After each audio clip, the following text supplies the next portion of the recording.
Bata pa lang si Ellen, pangarap na talaga niyang umangat ang buhay. Matagal niya nang hangad ang yumaman, pero hindi niya talaga alam kung paano. Hindi naman kasi nakapagtapos ng pag-aaral ang dalaga. Maliit lang din naman ang kinikita niya sa pagiging sales lady. Mahirap lang din naman ang kanyang mga magulang, kaya wala rin siyang aasahan sa mga yun. Ang mga kapatid niya naman ay minor de edad pa. Kaya kahit madaliin ni Ellen ang kanyang pagyaman, wala siyang magagawa kundi lasapin muna ang lasa ng kahirapan. Kumusta naman ang araw mo? Boring. Paano? Wala namang gaanong bumibili sa tinda namin. Ang liit pa ng kita. Nakakainis. Kung may iba lang akong malilipatan eh. Provincial rate tayo rito. Ano pa aasahan mo? Hanap ka na lang ng ibang trabaho. May alam ka ba? Meron. Ano? Benta mo katawan mo. Kadiri ka?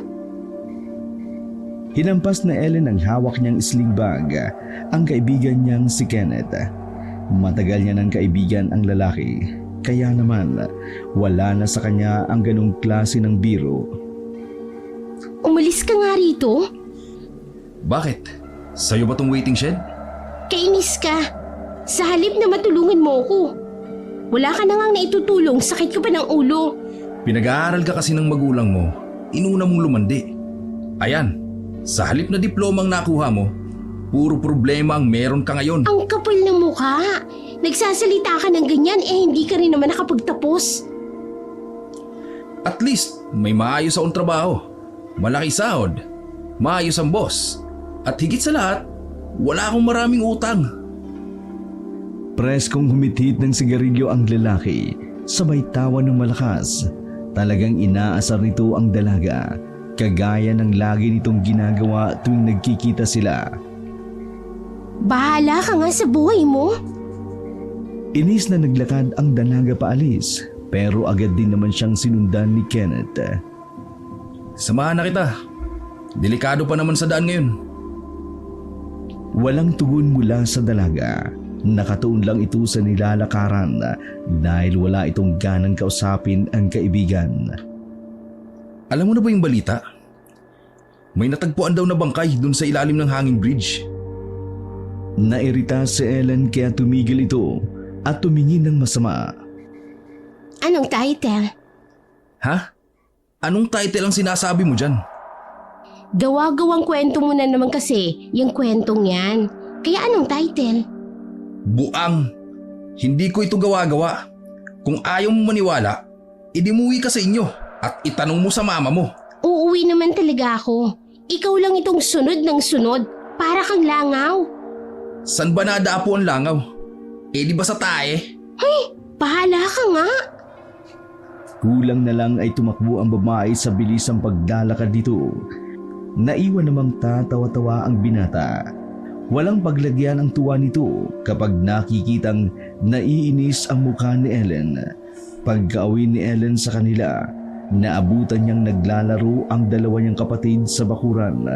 Ang nanay naman niya ay nasa loob, nakatulala sa sahig. Ma, anong ulam? Inilapag ng dalaga ang kanyang shoulder bag sa kanilang maalikabok na sofa. Dahan-dahan namang nag-angat ng tingin ang ginang. Tulala si Aling Filina. Ulam? Oo ma, nagugutom na ako. Hindi ako nakapagtanghalian kanina eh. Ulam ba ka mo? Yan ang wala tayo. Sa sinabing yun ng kanyang ina, otomatikong dumako ang tingin niya sa kanilang maliit at magulong kusina. Nakita niya sa lababo ang mga nakatambak na hugasan, kasama ng kaldero ng kanin at ulam na nakabaliktad. Napabuga na lang ng hangin ang dalaga. Sabay walang ganang umupo sa sofa, napatingin sa kesaming puro agyo. At napaisip kung hanggang kailan ba sila magiging ganun. Pambihira naman mama. Buong maghapon ang lumipas. Wala man lang kayong nadiskartihan.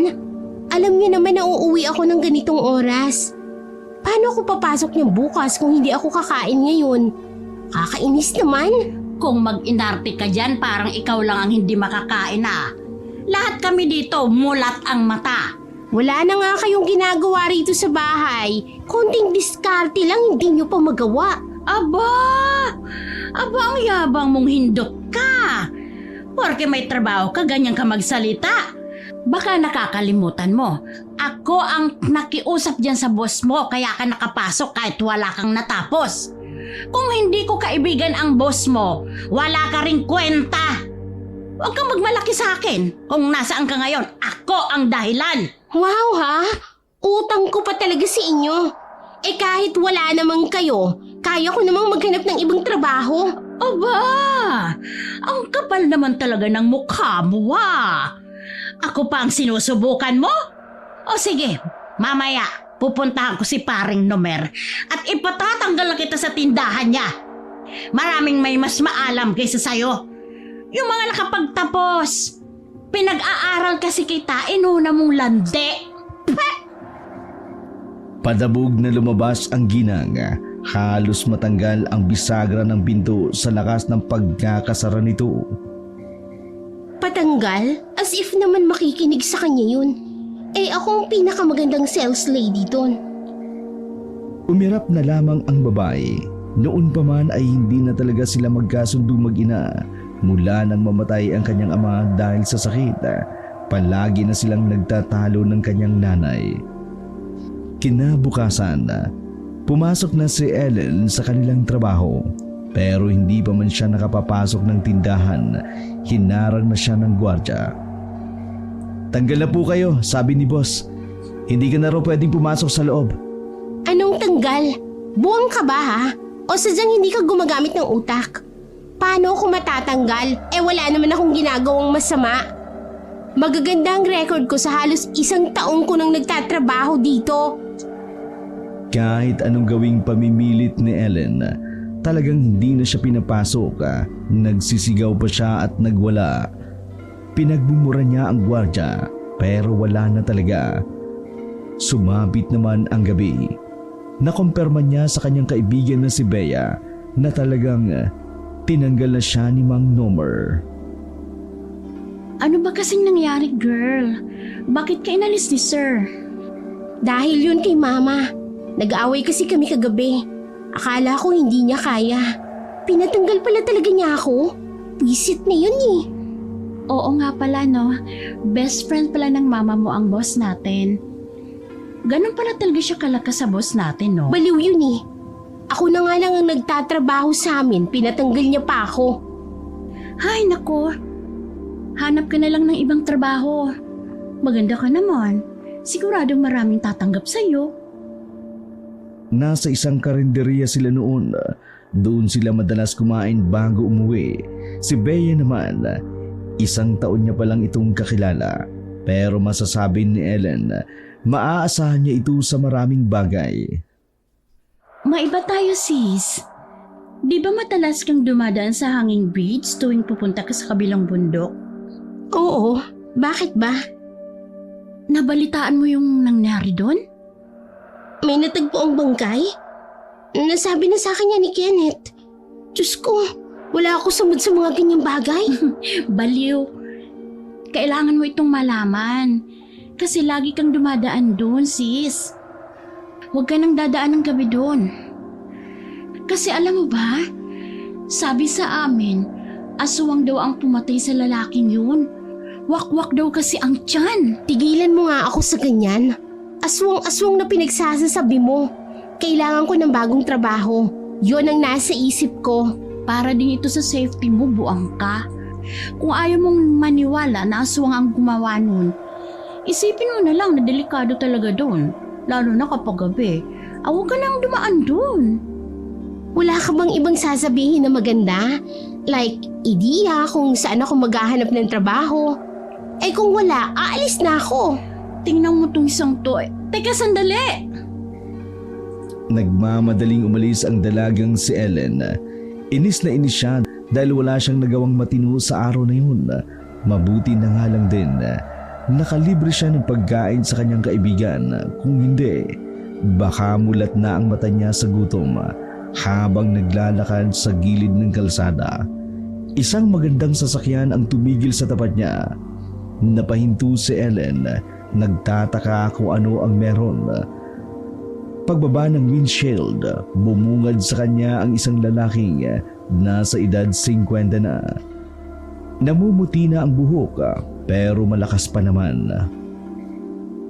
Miss, saan ba dito ang San Remedyo? Mukhang mayaman talaga ang lalaking yun sa hindi malamang dahilan. May kung anong magandang ideya ang pumasok sa utak ng dalaga. Dulot ito ng kanyang pagiging desperada na makaangat sa buhay. San Remedyo po ba? Madadaanan ko po yun sa pag-uwi ko. Pero diretso nyo na lang po, tapos kanan. Sabay diretso po ulit. Nakita ni Ellen na parang nakuha niya agad ang kiliti ng matanda. Nakangiti iyon ng malapad sa kanya habang pasulyap-sulyap sa naglulusugan niyang dibdib. Gusto mo sumubay ka na para maituro mo sa akin kung saan at ihatid na kita. Wala sa utak ng babae ang tumanggi sa alok na yun. Para sa kanya, yun ay malinaw na isang stepping stone para mapalapit sa matanda. Hindi ba nakakahiya? Hindi mo naman ako kilala. Medyo may pagkamalandi ang pagkasabi ni Ellen. Paraan niya iyon para tuluyan niyang maakit ang kanyang kausap. Ayos lang naman sa akin. Isa pa, ituturo mo naman sa akin ang pupuntahan ko.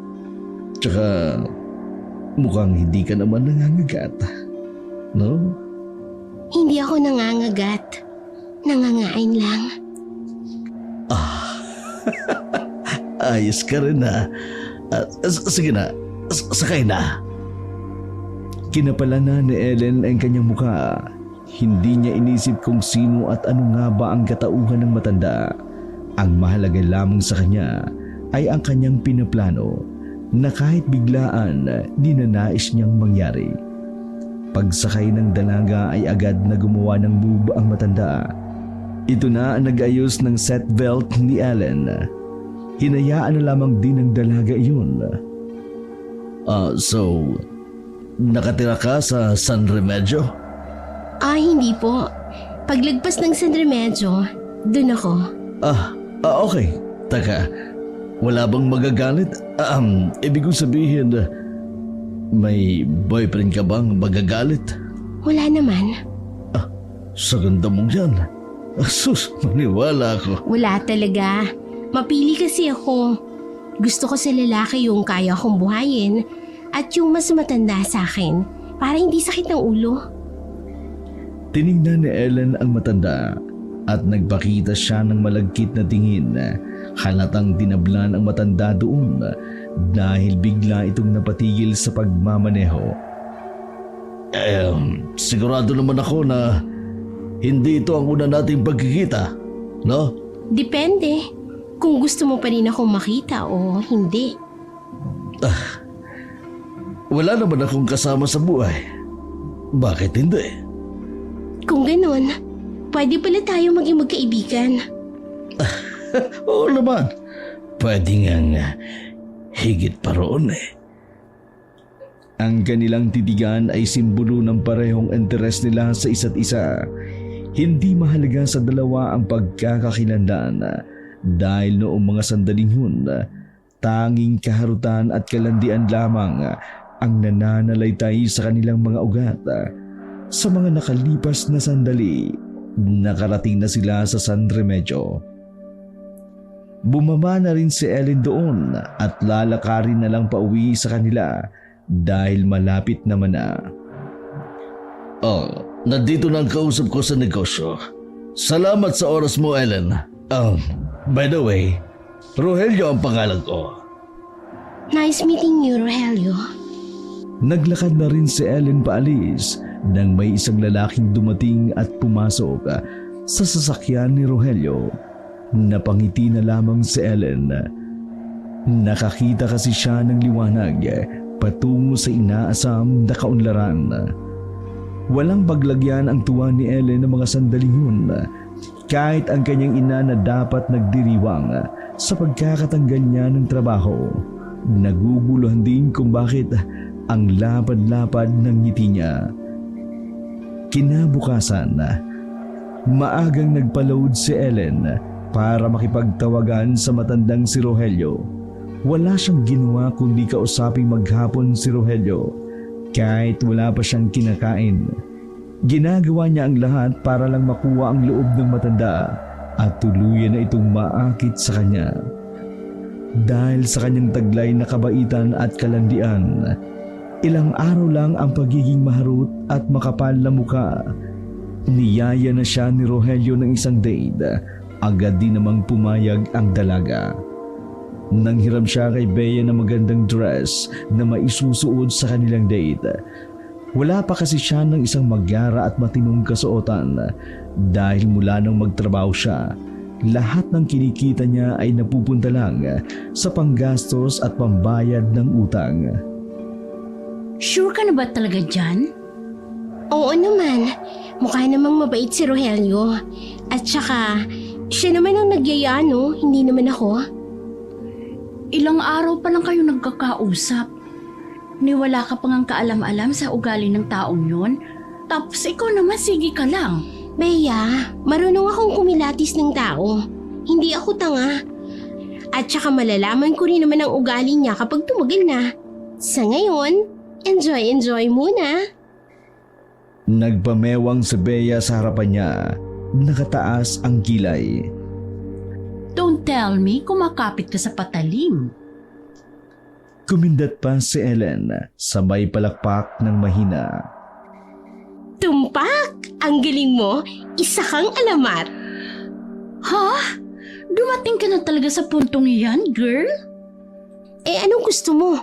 Habang buhay ako magtrabaho, wala namang yumayaman sa pagiging empleyado. Pero hindi naman kasi maganda kung manggagamit ka lang ng tao. Excuse me, alam kong gagamitin niya lang din ako, kaya patas lang.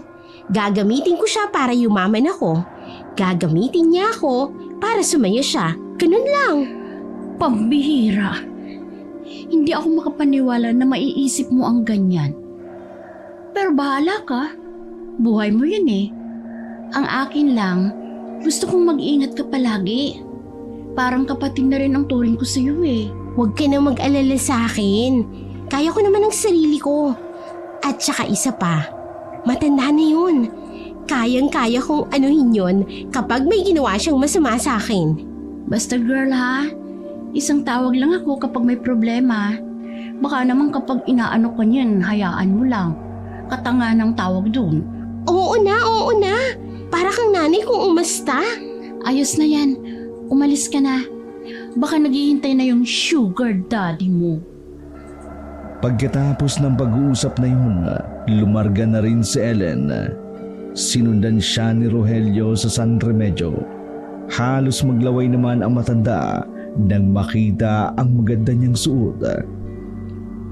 Oh, ang ganda mo tonight. Siyempre naman, pinaghandaan ko talaga ang gabing ito. Ganun kaka-special sa akin. Talaga? Oo naman. Kung gano'n pwede na kitang dalhin sa bahay ko. Ha? Sandali lang silang nagkatinginan ni Rogelio. Tila ba naguguluhan si Ellen sa sinabi ng matanda. Ang ibig kong sabihin, naghanda kasi ako sa bahay. Naisip ko lang, sa halip na gumala tayo sa ibang lugar, mas mainam na sa bahay na lang. Hindi pa delikato. Alam mo naman sa panahon ngayon, noong nakaraan may nakita ro na bangkay na lalaki sa ilalim mismo ng hanging bridge. Nag-aalala ako sa safety mo. Kaya gusto ko, sa bahay na lang. Sure. Wala namang problema sa akin. Mas nakaka-inlove ang mga lalaking iniisip ang kaligtasan ng mga babae. Paandarin ko na muna ang sasakyan. Baka may mangyari pa dito sa atin. May makakita pa. Joke lang. Natawa ang dalawa sa medyo bastos na biruan nila. Kaya naman, nagmadali na si Rogelio sa pagmamaneho pa uwi. Halos 10 minuto lang naman ang biyahe papunta roon. Pagdating nila, Namangha si Ellen sa kanyang nakita. Ang laki ng bahay. Sa liblib na lugar na yun lang ang bukod tanging nagliliwanag. Bumaba ng sasakyan ang babae. Habang napapanganga, hindi siya makapaniwala sa kanyang nakikita. Seryoso? Bahay mo ito? Oo, bahay ko ito. Itong malaking bahay na nakatirik dito sa gubat? Bahay mo? Oo nga, bahay ko ito. Nakakagulat ba? Grabe! Ang laki! Pumasok na tayo sa loob. Ililibot kita. Pinagbuksan sila ng gate ng isang kasambahay na may nababahalang muka. Mababasa sa mukha ng kasambahay na ayaw nitong naruroon si Ellen. Pagpasok nila sa sala, naruroon na ang mga nakapilang kasambahay. Napapayuko at kung mapapatingin naman, nakikita ni Ellen na parang may takot sa mukha ng mga iyon.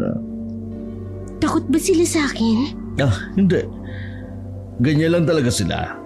Hayaan mo, masasanay din naman yan. Matagal na kasi nung may huli akong iniuwi dito. Napatingin si Ellen sa dingding kung saan naruroon ang larawan ng isang magandang babae. Diyan ang una kong asawa. 22 anyos lang siya sa larawan na yan. Namatay siya sa sakit na cancer. Naghanap ka na ba ng iba pagkawala niya? Oo, pero walang nagtatagal.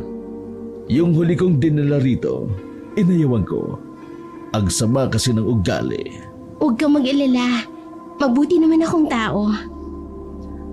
Sabay silang natawa sa sinabing yun ng dalaga.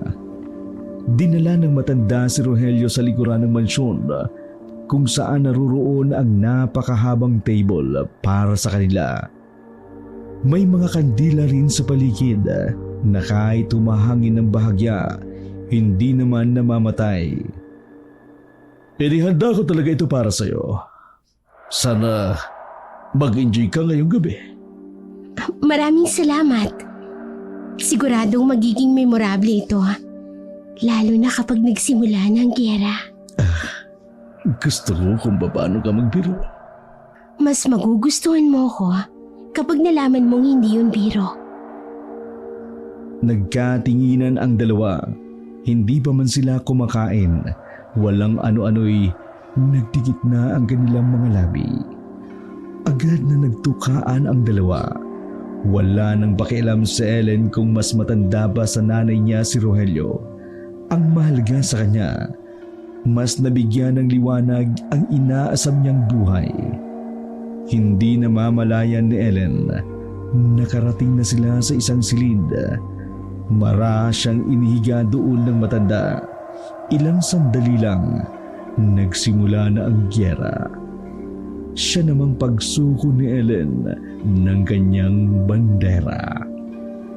Sa sobrang sarap ng gabing yun, nakatulog si Ellen sa malambot na kama. Nagising na lamang siya nang maramdamang wala na sa kanyang tabi ang matandang si Rogelio. Pagtingin niya sa kanyang relo, nakita niyang 3:00 na pala ng madaling araw. Maraan siyang bumangon at napapapikit pa. Binuksan niya ang balkonahe ng silid. Kadiliman ang natanaw niya sa labas ng bakuran. Nasa naman kaya ang matandang yun? Aalis na sana siya nang biglang may marinig silang tila tunog ng isang mabangis na hayop. Sandali niyang tiningnan ang parting madilim sa bandang mga puno. Wala talaga siyang makita roon. Nang muli niyang marinig ang mabangis na hayop, natataranta siyang isinara ang balkonahe. Saka bumalik sa kama. Nagsaklob siya ng kumot. Kahit na malamig ang klema, bigla na lang siyang pinagpawisan. Malakas ang tibok ng kanyang puso. Sa buong buhay niya, iyon ang unang pagkakataon na nakarinig siya ng ganong uri ng tunog. Nasa na ba kasi si Rogelio? Puwiset na matanda. Huminga siya ng malalim. Lakas loob niyang inalis ang nakasaklob na kumot sa buong katawan. Dahan-dahang sumilip sa balkonahe. Nakahinga siya ng maluwag. Nang mapagtantong, wala namang taong naruroon. Nagdesisyon siyang lumabas sa silid na yun. Nakababa siya ng sala. Wala nang katao-tao. Patay na rin ang ilaw sa sala. Nasaan na ba ang banyo dito? Naiihi na ako. Masyadong malaki ang bahay, kaya hindi naging madali para sa dalaga ang hanapin ang banyo. Naging dahilan iyon para mapadbad si Ellen sa kung saang parte ng bahay. Sa kanyang paglalakad, may naamoy siyang masangsang. Sinundan niya ang amoy na yun. Kalaunan, nakarating siya sa isang iskinita. Sa dulo nito, may bakal na pinto.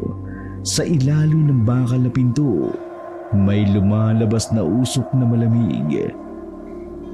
Ano ba ito? Imbaka ng mga karne? Dahil hindi naman katalinuhan si Ellen, ang unang pumasok sa kokote niya. Baka parte iyon ng negosyo ni Rogelio. Dahan-dahan siyang sumilip. Nagbaka sakali lang naman siya. Nabukas ang pintuan, kaya hinawakan niya ang bakal din na doorknob. Pero mga ilang sandali lang, narinig niyang may dumarating. Nagmamadaling umalis doon ang babae. Pagbalik niya sa sala, nakita niya si Rogelio na pawis. Ellen? Rogelio? Bakit pawis na pawis ka? Saan ka ba galing?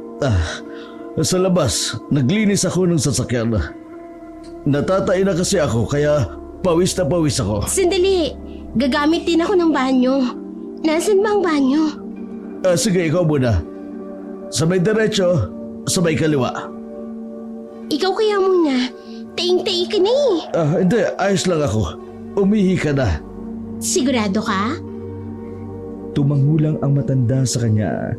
Nagmamadali na ring maglakad si Ellen dahil talagang puputok na ang pantog niya. Pagkatapos niyang magbanyo, wala na si Rogelio sa sala. Umakyat na siya sa taas. Naabutan niya ang matanda na nasa kanilang silid. Akala ko ba magbabanyo ka? Umurong mamaya na lang. Bakit ka nga pala nagising? Naramdaman ko kasi na wala ka sa tabi ko. At saka, may narinig pala ako kanina. Yung tunog parang mabangis na hayop. Babangis na hayop? O baka yung baboy ramo na gumagala rito? Tuwing gabi kasi may gumagalang baboy ramo. Alam mo kasi, may baboy ramo dito dati pa. Hindi ko lang pinapansin kasi hindi naman ako inaano. Natakot ka ba? Gusto mo ipahuli ko? Sabay ipapalit siya natin. Hindi. Huwag na.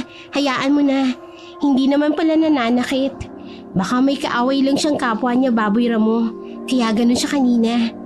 Okay na ako. Kasi nandyan ka na. Malapad naman ang ngiti ni Rogelio noong mga sandaling yun. Dahil doon, nagkaroon ng ikalawang digmaan sa malambot na higaan. Dahil sa mas lumalalim na ang pagsasama ng dalawa, tuloy na ngang nagdeklara si Ellen ng commitment. Sinabi ng dalaga, gusto niyang maging asawa ang matandang yun. Isang gabi, napag-usapan nila ang tungkol sa pagpapakasal habang nakatambay sila sa balkonahe. Hindi na ako pwedeng magpakasal dahil kasal na ako sa una kong asawa. Pero pwede naman tayo magsama. Pwede tayo magturingan bilang mag-asawa gaya ng iba. Ellen, seryoso ako sa iyo. Totoo ang ipinapakita kong pagmamahal sa iyo. Totoo rin naman ang pagmamahal ko sa iyo. Hindi naman siguro ako magyayaya ng kasal kung hindi. Nakangiti si Ellen pero ang totoo, sinasadya niya ang lahat. Alam niyang hindi magpapakasal si Rogelio sa iba dahil nga nakatali na yun sa una nitong asawa. Sinadya niya lang na magyaya ng magpakasal para magmukhang totoo ang nararamdaman niya kahit ang totoo. Gusto niya lang masolo ang yaman ng matanda kapag nadedo na iyon. Magsama na tayo. Pinapangako kong ipararamdam ko sa iyo ang pagmamahal na nararapat para sa iyo. Mahal kita, Ellen. Mahal din kita, Rogelio. Naglapat ang malambot na labi ni Ellen at nagbakbakan naman sa labi ng matanda. Simula na ng kanilang pagsasama, hindi inakala ni Ellen na doon pala magsisimula ang mga kababalagan sa buhay niya. Tuwang-tuwa nang napasok na Ellen ang buhay na malayo sa pinanggalingan niya. Dahil sa mga puntong yun, maituturing na rin ang kanyang sarili bilang mayaman. Lahat ng kanyang damit ay puro bago. Kumikinang na rin ang kanyang liig at ang kanyang kamay dahil sa mga alahas na nakasuot sa kanya. Wala na rin ang kanyang shoulder bag. Napalitan na iyon ng mamahaling bag na ang brand ay hindi niya alam kung paano babanggitin. Ibang-iba na si Ellen mula na magsama sila ni Rogelio. Lahat ng kanyang gusto ay nakukuha niya. Talagang buhay prinsesa siya. Pinagsisilbihan siya ng mga kasambahay na parang isang reyna. Lahat ng utos niya ay agad din namang sinusunod. Pero may isang utos na kahit kailan hindi kayang sundin ng mga kasambahay. Yun ay ang makapagsalita. Hindi alam ni Ellen kung bakit lahat ng kasambahay doon ay ayaw magsalita. Hindi naman pipi ang mga iyon dahil naririnig naman ng mga iyon ang kanyang sinasabi. Kaya malaking katanungan talaga para sa dalaga kung ano ang problema ng mga kasambahay. Pero hindi naman iyon ang kanyang dapat na atupagin para sa kanya. Ang pag-unlad ay dapat niyang isipin. Noong hapon na yun, lumabas ng mansyon ang babae para makipagkita sa kanyang kaibigang si Kenneth. Nilibre niya ang binata sa isang mamahaling restaurant sa bayan. Ibang-iba ka na talaga, Ellen. Sinabi ko naman kasi sa'yo, Kenneth. Yayaman din ako. Mas madali talagang yumaman kapag may inaapakan kang tao. Ay mali. Kapag pala may sinasakyan kang tao. Well, sabihin mo na ang gusto mong sabihin. Basta ako, eto, chill, relaxed at tamang pasarap lang. Kung sa bagay, sa hirap ng buhay ngayon, kahit anong paraan talaga dapat patusin. Pero ito lang, Ellen ha, sinasabi ko sa'yo, mag-iingat ka dyan sa sinasabi mong asawa mo. Baka nakakalimutan mo, wala kang kaalam-alam sa kung anong tunay niyang pagkatao. Sandaling natahimik si Ellen. Bigla siyang sinampal ng katotohanan. Sa halos mag-iisang buwan na sila ni Rogelio, ni isang detalye ng buhay ng matanda, wala siyang ideya. Maging ang trabaho ng matanda, hindi niya rin alam. Hindi naman kita hinuhusgahan sa ginagawa mo. Ang akin lang, mag-ingat ka. Kasi yung mga kapatid mo, lagi ka nilang hinahanap sa akin. Kapag may nangyaring masama sa'yo, hindi ko na alam kung anong idadahilan ko sa kanila. Kumusta na pala sila? Ibinibigay mo ba yung perang pinapaabot ko palagi? Malamang binibigay ko. Hindi naman akin yun eh. Para ka namang siraulo sa mga tinatanong mo. Pero ayos naman sila. Yung isa mong kapatid, tumataba na kasi lagi na silang may kinakain. Kailan ka ba magpapakita sa kanila? Kapag wala ng nanay ko. Hay nako, bahala ka nga. Kenneth, tingin mo mahal talaga ako ni Rogelio? Eh di ba sabi mo, lahat ginagawa niya para pasayahin ka. Eh di mahal ka nun. Bakit mo tinatanong? Mahal mo na rin ba? Hindi Alam mo naman na may boyfriend ako. Gets ko na. Nababahala ka na kapag nalaman ni Rogelio na may jowa ka, baka anong gawin niya kay Leo?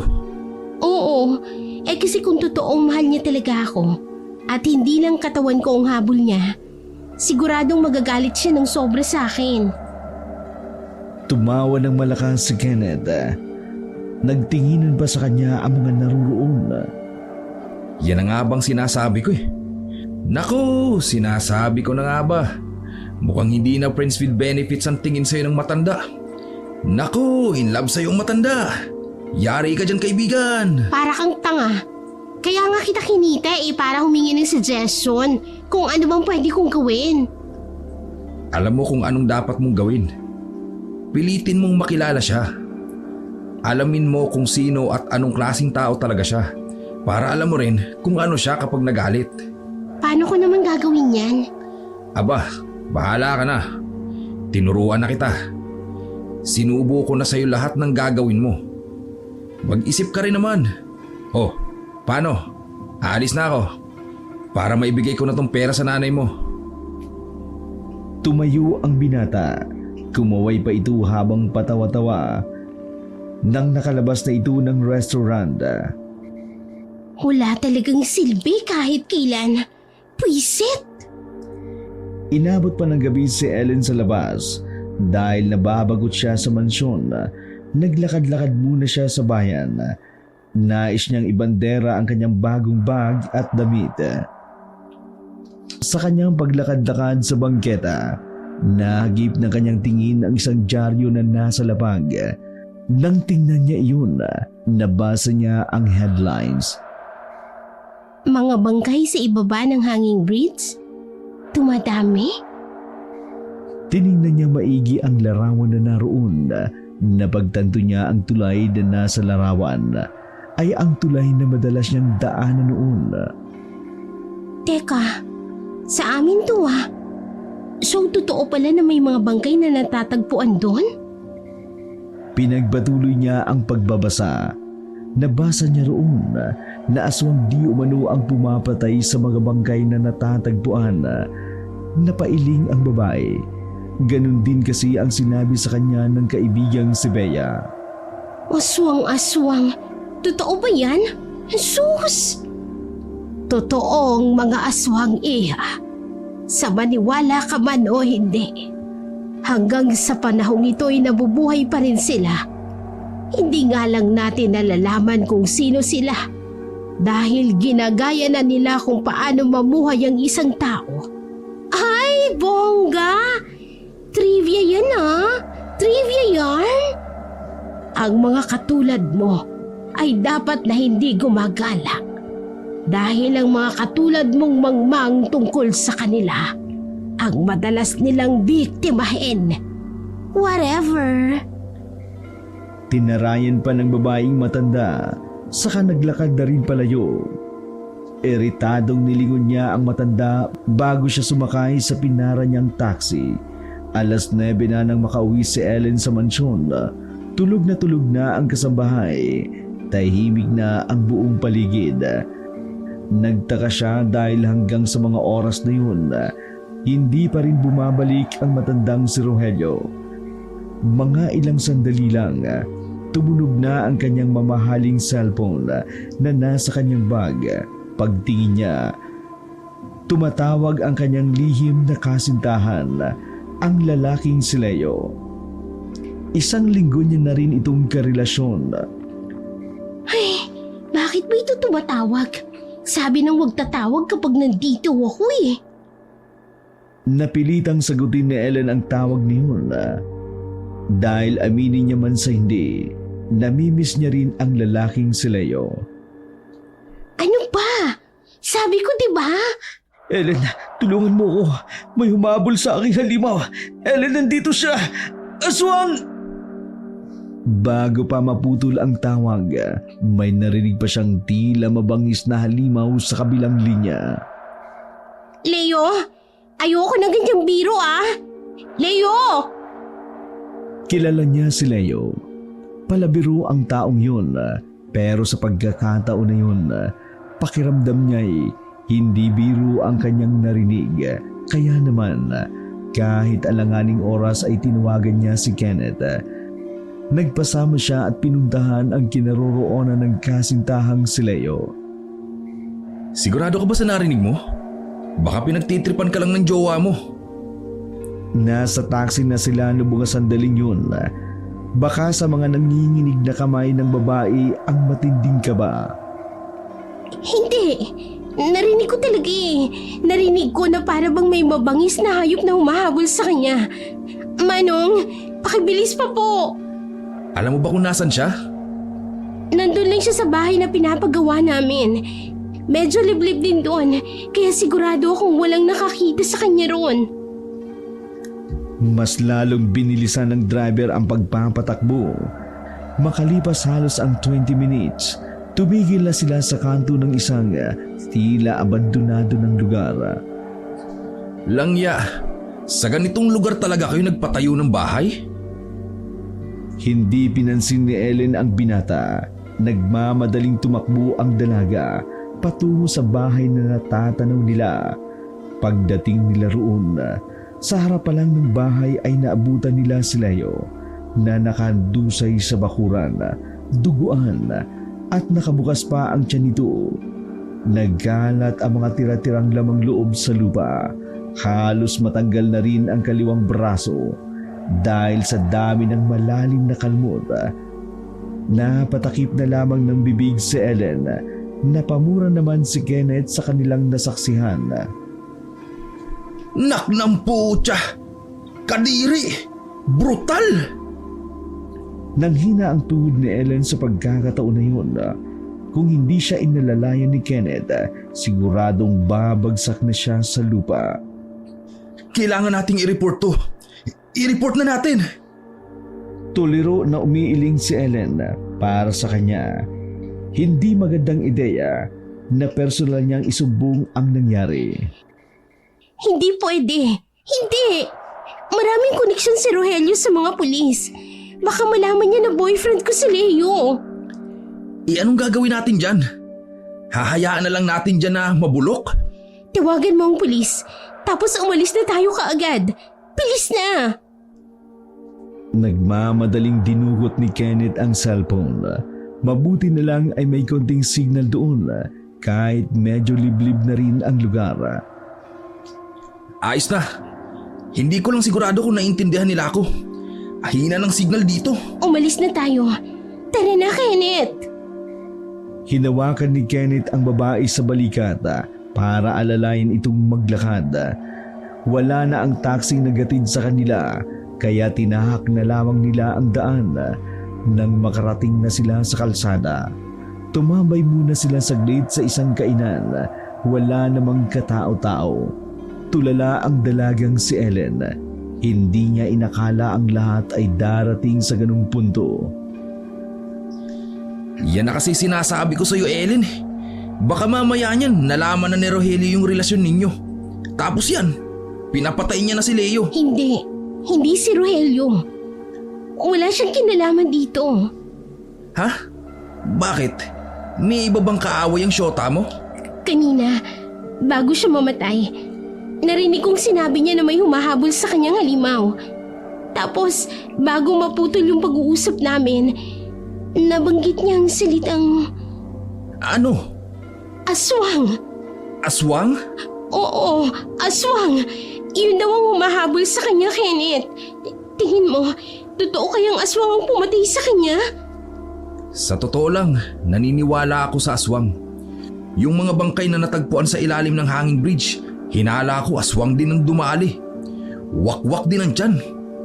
Pero kung aswang din ang pumatay dyan kay Leo, bakit naman dun sa mismong pinapagawa ninyong bahay? Halos lahat kasi ng biktima ng aswang sa hanging bridge niya tinatapon. Bakit parang napaka-espesyal naman ni Leo? Hindi ko alam. Ano ba? Huwag mo na nga akong tanungin. Mababaliw na ako, Kenneth. Napasabunot sa sariling buhok ang dalaga. Ayusin mo nga sarili mo. Kapag nakita kang ganyan na Rogelio, magdududa yun sa'yo. Gusto kong mag-inom. Hindi na ako nagiinom. Wala akong pakialam. E di ako na lang. Hoy, tanda. Bigyan mo ako ng maraming alak. Magbabayad ako ng malaki. Bilisan mo! Sandali siyang sinungitan ng matandang babae, pero sinunod din naman ang kanyang sinabi. Nagpakalunod sa alak ang dalaga ng mga sandaling yun. Mabuti na lamang ay may napadaan lang na taxi, kaya pinatid na ni Kenneth pauwi ang dalaga. Pagdating ni Ellen, pagewang-gewang siyang lumapit sa kanilang malaking gate. Bukas iyon kaya pumasok na din siya sa loob. Sumalampa kaagad siya sa sofa bago siya makatulog. Naaninagan niya pa ang isang nakatatakot na nilalang na nakatayo sa tapat ng main door. Hindi niya iyon pinansin dahil sa sobrang kalasingan. Kinabukasan, ginising siya ni Rogelio. Nagtatanggal pa lang ng pang-opisinang suot ang matanda ng mga oras na yun. Honey, gising na. Dahan-dahang bumangon ang babae. Mukhang napainom ka kagabi. May problema ba? Wala. Napainom lang ako sa bahay ng kaibigan ko. Kaibigan? Lalaki? Babae. Tumingin sa kanya ng seryoso ang matandang si Rogelio. Para bang may bahid ng inis sa mata nito. Siguraduhin mo lang. Nakangiti si Rogelio pero nakaramdam ng bagyang takot ang babae. Ganun pa man, naging payapa naman ang umagang yun ni Ellen. Palagay niya, hindi naman nakalata ang matanda kung anuman ang pinagdadaanan niya. Sabay silang kumain sa hapagkainan. Napilitan na lamang si Ellen na sabayan si Rogelio para hindi na ito mag-isip ng kung ano-ano. Ayaw na ayaw ni Ellen ng mga pagkaing luto sa bahay na yun. Hindi kasi gusto ni Rogelio ang mga pagkaing nilalagyan ng asin o ng kahit ano pang maalat.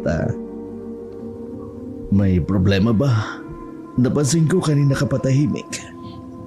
Wala naman, Nani. Masakit lang naman ang ulo ko. Gusto mo bang uminom ng gamot? Hindi na. Mawawala rin ito kapag naligo ako mamaya. Tapos na ako kumain. Pwede bang matulog muna ako ulit? Sure, walang problema. Salamat. Pag-alis ni Ellen sa dining room, isa-isang tiningnan ni Rogelio ang mga kasambahay. Napapayuko ang mga iyon at kitang-kita ang matinding takot sa mukha nila. Samantala, nagkulong muna si Ellen sa kwarto nila ni Rogelio. Ilang oras siyang hindi lumabas hanggang sa umalis na uli ang matanda na natili lamang siya roon. 5:00 ng hapon nang maisipan niyang lumabas. Balak niya sanang makipagkita kay Kenneth para makibalita kung ano ang nangyari sa kaso ni Leo. Lalabas na sana siya nang mapadako ang tingin ni Ellen sa maliit na lamesang nasa gilid ng kama. Nakapatong kasi roon ang mamahaling relo ni Rogelio na noong mga sandaling yun ay basag na.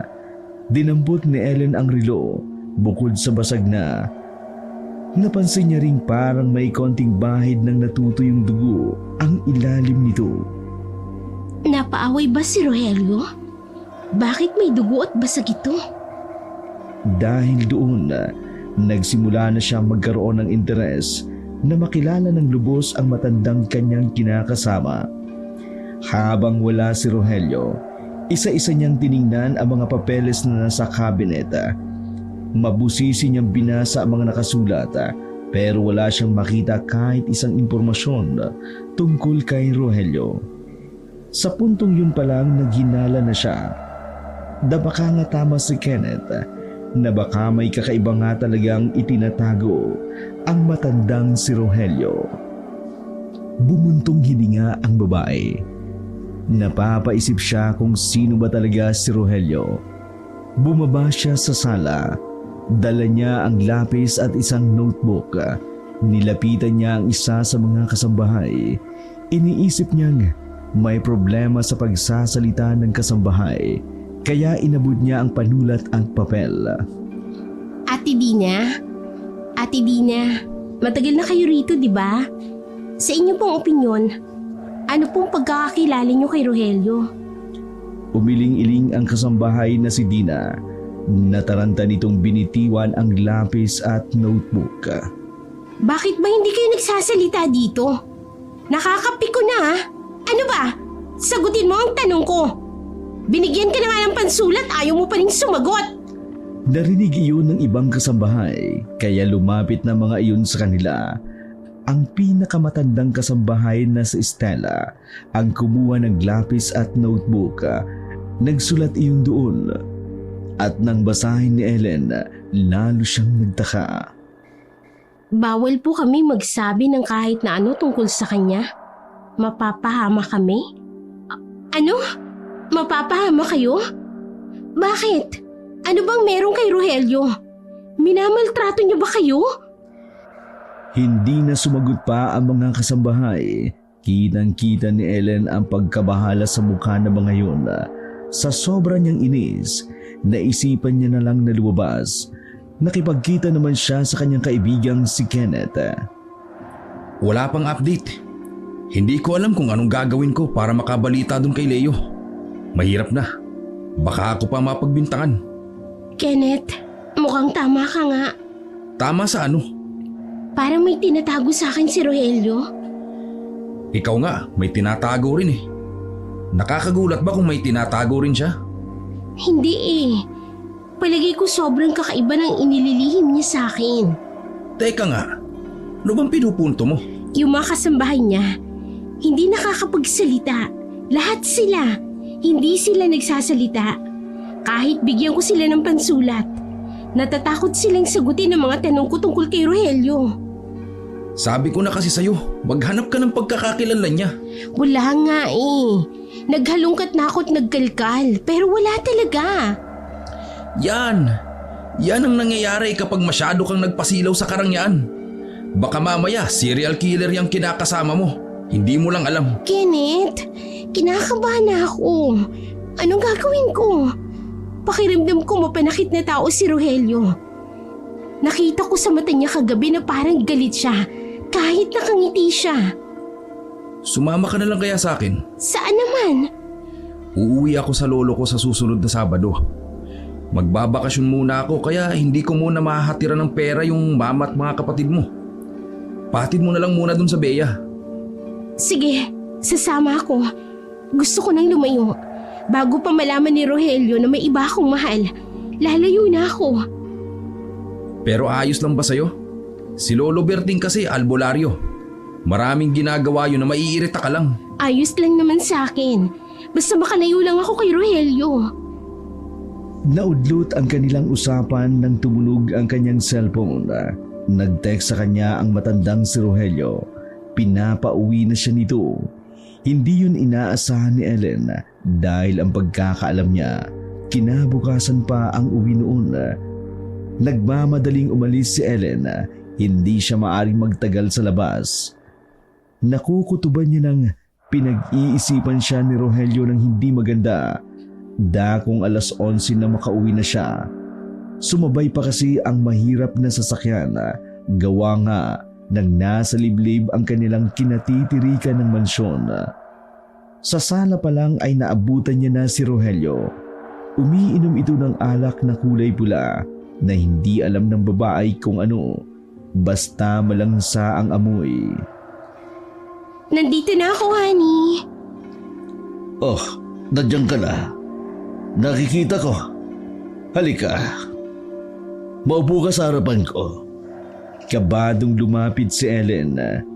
Bahinhin ang pagkakaupo niya. May problema ba, honey? Wala naman. Gusto ko lang malaman kung sino ang kaibigan mo na nakapaligid sa'yo. Lalong lumakas ang kabog ng dibdib ni Ellen, pero huminga siya ng malalim at pilit na lang na maging kalmado.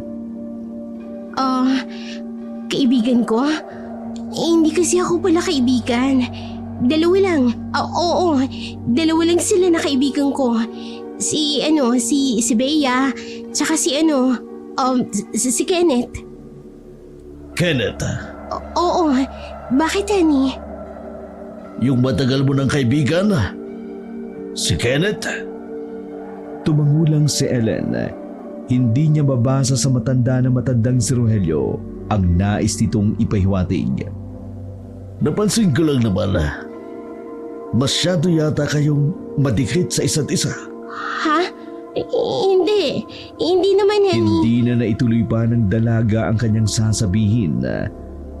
Nang ilabag na sa lamesa ni Rogelio ang mga larawan, sa mga larawan na yun, makikita ang ilang beses na pagkikita nila ni Kenneth. Oh, yan ba?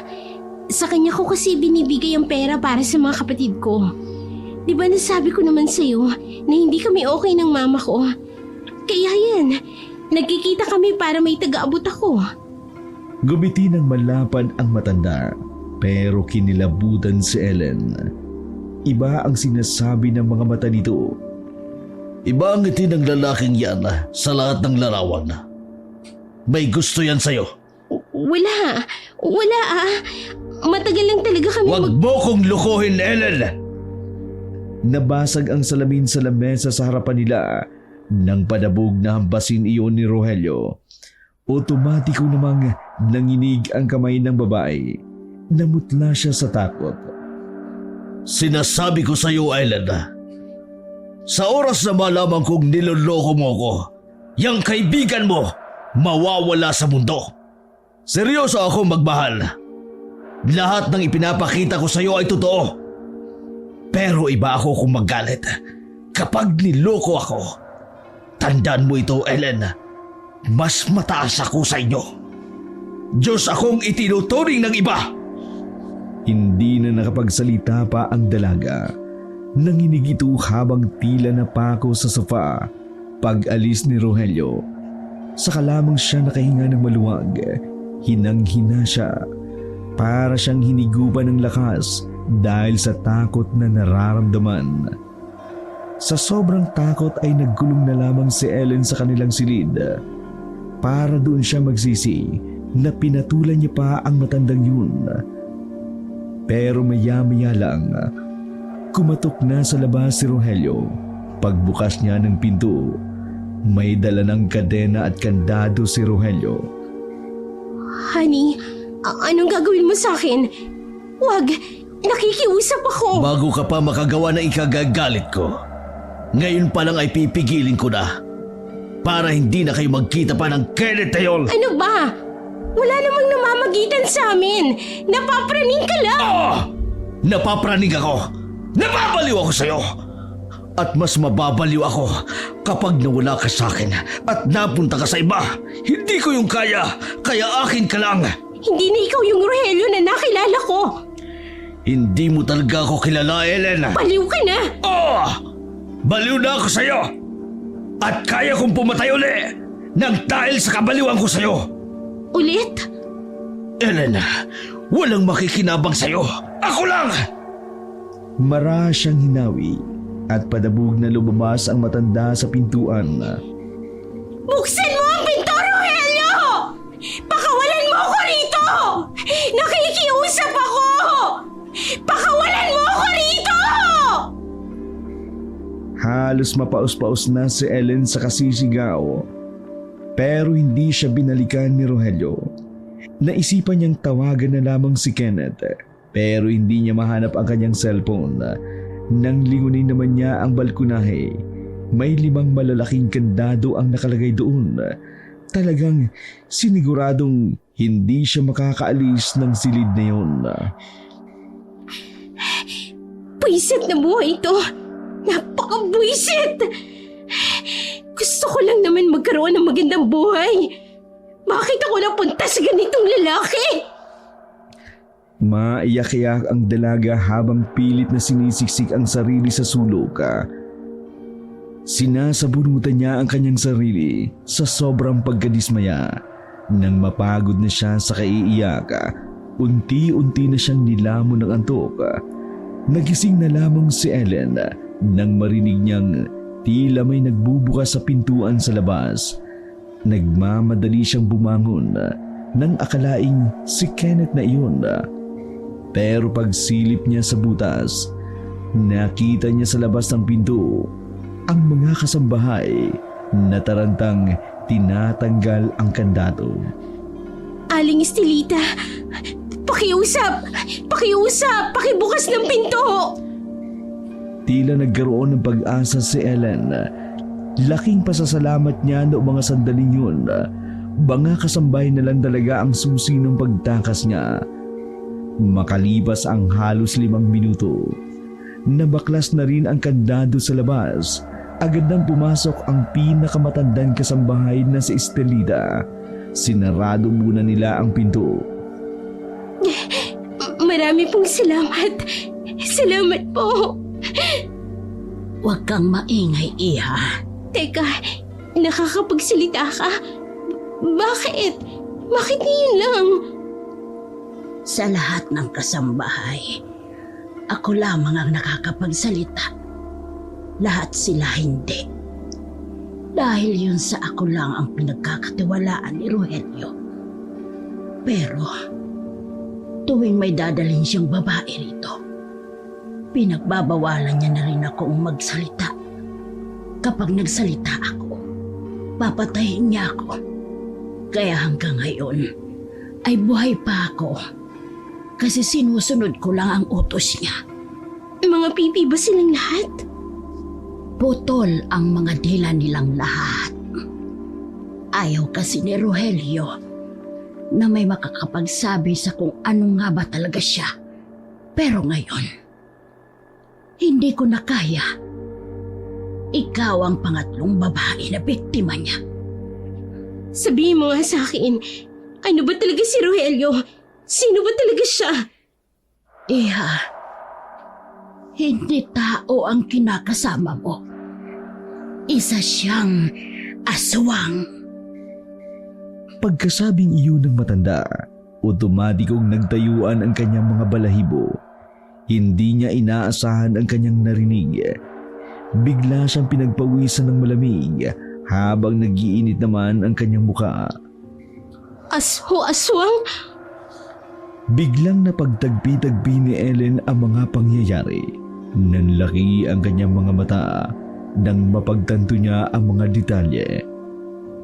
Kung ganon, siya pala yung narinig kong parang mabangis na hayop noon. Kaya pala pawis na pawis siya nung gabing yun. Kaya pala ayaw niya sa maalat. Kaya pala may dugo ang relo niya kasi siyang pumatay kay Leo. Siya ang aswang na pumatay sa kasintahan ko. Napatango na lamang si Aling Estelita. Hindi. Paano nangyari ito? Siya na rin ang naglalaglag ng bangkay sa ilalim ng tulay sa lugar ninyo. Kaya Iha, kailangan mo nang umalis habang wala pa si Rogelio. Ito na ang tamang pagkakataon para umalis ka. Dinukot ng matanda ang isang cellphone na dipindot. Nagbigay ng 100 piso sa dalaga. Hindi ko alam kung kakasya ba ang pera na yan para ipamasahe mo. Wala ring pera ang ibang kasambahay. Ako lang. Pero sana makaalis ka rito. Yang cellphone na yan, may 2 pang text pa ata yan. Sige na Iha, umalis ka na. Tumayo si Ellen pero agad siyang napatigil at nag-aalalang tumingin sa matandang si Estelita. Pero, paano kayo? Paano ka? Walang masasaktan sa kanila dahil aakuin ko ang lahat. Patawad po. Iha, matanda na ako. Kung mawawala ako sa ganitong paraan, masaya akong mamamahinga. Ayaw ko lang talaga na may mabiktima ulit ang Rogelio na yun. Sige na, umalis ka na. Wala nang sinayang pang pagkakataon ang babae. Agad siyang umalis ng mansyon. Walang kahit anong sasakyan ang napapadaan.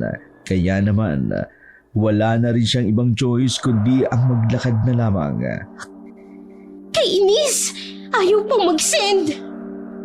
Habang tumatakbo, makailang ulit niyang pinindot ang cellphone para maipadala ang mensahe kay Kenneth. Nang makarating na siya sa medyo maliwanag na parte at may matitino na ring poste, saka lamang nag-send ang mensahe na yun. Pero hindi naging kampante si Ellen. Nagpahinga lamang siya saglit pero tinakbo niya ang daan hanggang sa tuluyan na nga siyang makakita ng masasakyan. 100 lang ang pera niya, mabuti na lang napakiusapan niya ang taxi. Kaya dinala siya nito sa bayan.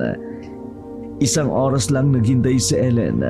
Dumating na rin si Kenneth. Sa sobrang takot, niyakap niya agad ang binata. Ramdam na ramdam ng lalaki ang labis na panginginig ni Ellen. Lintik naman oh. Matutulog na sana ako. Ano ba nangyari? Kenneth, si ano? Kumalma ka nga muna.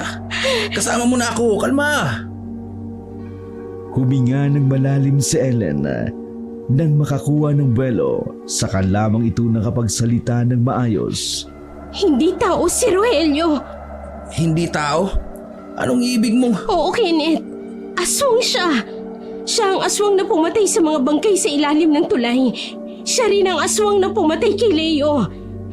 Nalaman niya ang relasyon namin. Hindi ko alam kung paano. Basta aswang siya. At ikaw, Kenneth, nasa panganib din ang buhay mo. Naghihinala siyang may relasyon tayo. Aswang si Rogelio? Pochang buhay naman to. Oo. Kaya Kenneth, tara na.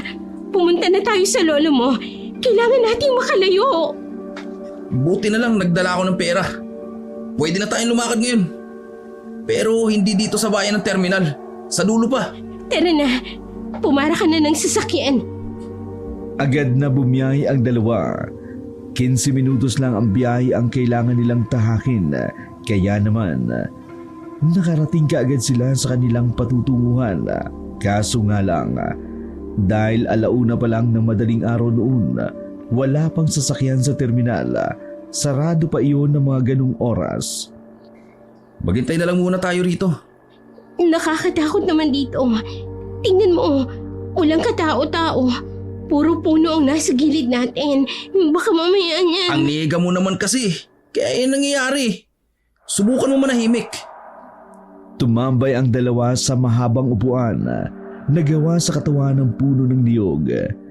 Dahil may kadiliman sa kinilalagyan nila, hindi maiwasan ni Ellen na hindi magpalingon-lingon. Sinusuyod niya ng tingin ang bawat sulok ng terminal. Maya-maya lang, nakita ni Ellen may isang lalaking nakatayo sa bungad. Hindi niya agad naaninagan dahil madilim, pero malakas ang tunog niya na si Rogelio iyon. Si Rogelio! Ayan na siya! Pero pagtingin ni Kenneth, wala ang sinasabi ni Ellen. Saan? Wala naman eh. Ang nakita ko siya, bigla lang umalis. Nandito siya! Nasundan niya tayo! Inis na tumayo si Kenneth, saka napakamot sa ulo. Paano niyo naman tayo masusundan, Aber? Ang layo na nito sa mansyon niyo eh. Aswang yun, Kenneth! Aswang! Si Leo nga hindi niya kilala, natuntun niya. Ako pa kaya na alam niya ang amoy ko? Buisit naman oh. Aalis na sana sila doon nang biglang lumitaw ang matandang si Rogelio. Kahit hindi nila nakikita ang mukha noon, base pa lang sa tunog na parang mabangis na hayop, alam na nilang dalawa na nag-anyong aswang ang matanda. Agad na dinampot ni Kenneth ang nakita niyang bato sa gilid. Binato niya sa mukha si Rogelio. Natamaan naman iyon. Kaya nakakuha sila ng pagkakataon para tumakbo. Bilisan mo! Babagal-bagal!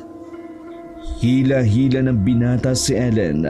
Kulang na lang kalad ka rin niya iyon para makaalis sila kaagad. Pero dahil likas na maliksi at mabilis ang aswang, natanaw kaagad nila iyon sa kanilang likuran. Para yung gagamba na gumagapang, hindi makapaniwala si Ellen na ang matandang nilandi niya noon ay simento na ang ginagapang. May napadaan na sasakyan, pero sa halip na hintuan sila, kumabig din pabalik. Natakot nang makita ang aswang na si Rogelio. Ang bagal mo, lintik ka! Bubuhatin na nga kita! Pinasana ni Kenneth sa likuran si Ellen, pero laking gulat niya nang sa likuran na pala si Rogelio. Nahawakan nito si Kenneth sa likuran at binalandra. nang aatakihin na sana ng aswang ang binata. Isang itim na van ang kakarag-karag ang huminto sa tapat nila. Bumukas ang sliding door. Bumungad ang isang lalaking may hawak at mahabang baril. Pinagbabaril nito ang aswang pero agad namang nakatakbo papunta sa dilim. Nakita ni Ellen na naroon ang kaibigan niyang si Bea. Nakita ni Ellen ang kaibigan niya sa loob. Nabuhayan siya ng loob dahil doon. Bruha! Sakay na!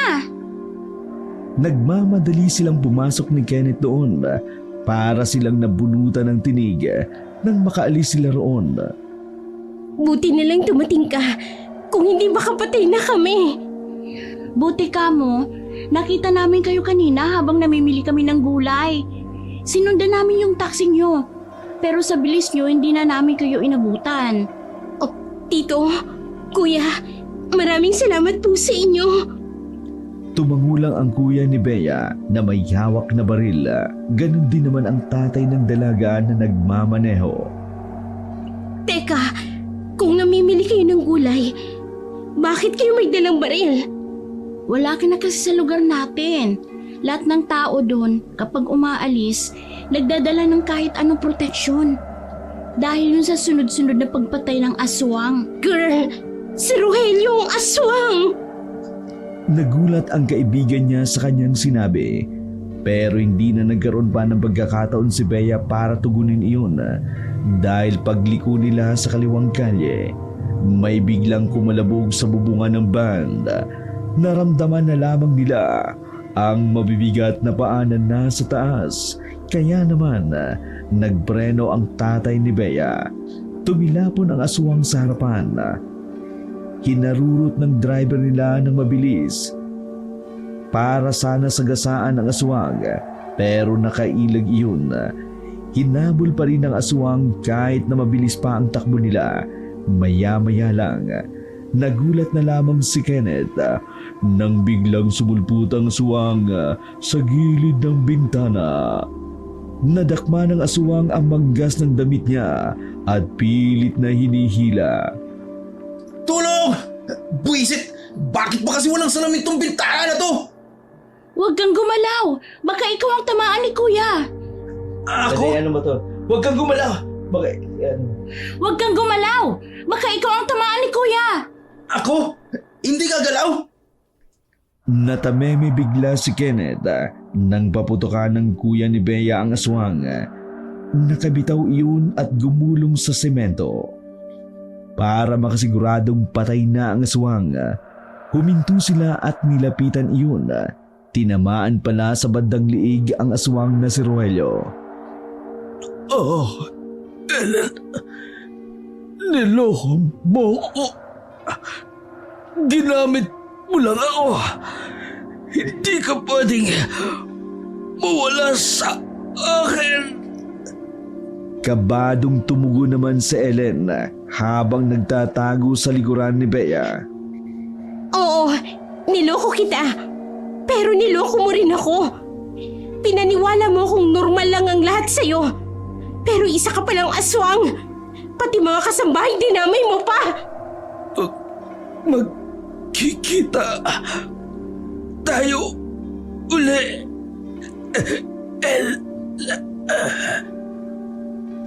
Hindi na nito natapos pa ang sasabihin nang biglang barilin ng kuya ni Bea. Sabog ang ulo ng aswang at tuluyan ng nanahimik. Sa punto na yun, napahugulhol na lamang sa iyak ang dalagang si Ellen. Hindi niya akalain na sa kabila ng lahat ng nangyari, mabubuhay pa siya at magkakaroon pa siya ng pag-asang makalaya sa kamay ng isang aswang. Matapos ang pangyayaring yun, umalis na sila kaagad. Hindi na nila pinaalam sa ibang tao na sila ang nakapaslang sa kinatatakutang aswang. Kinabukasan, binalikan ni Ellen si Kenneth sa mansyon. Naabutan niyang naruroon ang mga kasambahay. Laking tuwa niya nang makita si Aling Estelita na buhay. Sa sobrang tuwa niya, Niyakap niya ng mahigpit ang matanda. Aling Estelita, makakalaya na po tayong lahat. Wala nang aswang. Wala na si Rogelio. Nako, salamat sa Panginoon at dininig niya ang aming panalangin. Sa wakas, mararamdaman na rin namin ang kapayapaan. Maging ang kaawa-awang matanda ay naiyak na lang din. Baka sa mukha ng mga kasambahay ang tuwa na matagal na nilang gustong maramdaman. Kanya-kanya nang umuwi ng probinsya ang mga kasambahay. Samantala, ilang araw lang namang namalagi si Ellen sa bahay nila Kenneth. Nang makakuha na ng lakas ng loob, umuwi na rin siya sa kanila. Pagkakita lang sa kanya ng kanyang ina ay naiyak na agad ang ginang. Nasabi na rin kasi ni Bea ang pinagdaanan ng dalaga. Ma, sorry sa lahat. Sorry kung masyado ako nagmataas. Sorry. Sorry, binaliwala ko yung nararamdaman niyo, Ma. Pasensya na rin sa mga nasabi ko, ha? Pati na rin sa pagiging pabigat ko. Huwag kang mag-alala. Magtutulungan tayong itaguyod ang mga kapatid mo. Huwag mo nang uulitin ang ginawa mo, ha? Nandito naman ako. Nandito ang nanay niyo. Magbabago na ako para sa pamilyang ito. Mula nang mawala ang aswang na kinatatakutan ng lahat, naging maayos na rin ang relasyon ni Ellen sa kanyang ina. Mas lalong naintindihan ni Ellen ang kahalagahan ng salitang pamilya. Nagpakatino na rin ang babae. Hindi na nito nilalandi ang kung sino-sino na lang para sa sariling luho. Sa kanyang mga pinagdaanan, natutunan ng dalaga na ang mga bagay na madali mong makuha, madali rin namang mawawala. Pero sa mga bagay na pinaghirapan, hindi kukupas kailanman. Mula noon, namuhay ng tahimik at payapa si Ellen. Mahirap ang buhay, pero kinakaya niya sa tulong ng dalawa niyang kaibigan, si Kenneth at si Bea. Lalong-lalo na ang kanyang pamilya. Dahil para sa kanya, wala nang masasarap pa sa buhay, kundi ang makasama ang mga taong mahal niya sa buhay sa bawat paglipas ng mga araw.